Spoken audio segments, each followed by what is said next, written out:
පාරේ යනකොට කාර් එකක්ද නැත්නම් පිටසක්වල යානයක්ද කියන හිතෙන තරමටම අමුතුම පෙළුමක් තියෙන වාහනයක් තමයි මේ.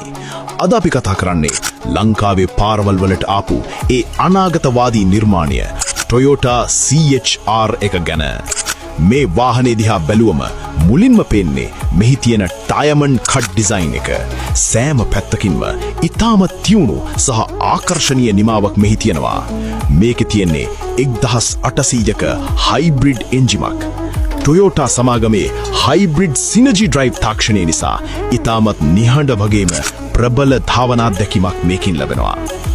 ඇතුළත පෙනුම ගැන කිව්වොත් ඒක හරියට ගුවන් යානයක කොක්පිට් එකක් වගේ රියදුරට ඉතාමත් පහසු වෙන විදිහටයි හැම දෙයක්ම නිර්මාණය කරලා තියෙන්නේ. ඒ වගේම Toyota Safety Sense තාක්ෂණය නිසා පාරේ යනකොට ආරක්ෂාව ගැන බය වෙන්න දෙයක් නැහැ. Lane Departure Alert සහ Pre-Collision System වගේ සුපිරි ආරක්ෂක පද්ධති මෙහි ඇතුළත් වෙනවා. පෙනුම වගේම ඉන්ධන පිරිමැස්මත් මෙහි ඉතාමත් ඉහළයි. නගරයේ ලීටරයකට කිලෝමීටර 18ත් 22ත් අතර ප්‍රමාණයකුත් අධිවේගී මාර්ගයේ 25-30ත් අතර ප්‍රමාණයකුත් ඉතාමත් පහසුවෙන් ලබා ගන්න පුළුවන්. මචං හැමෝම යන පාරේ යන්නේ නැතුව ටිකක් වෙනස් විදිහට කැපිලා පේන්න ආස කරන අයට ගන්න පුරුවන් පට්ටම වාහනයක් තමයි CHR එක.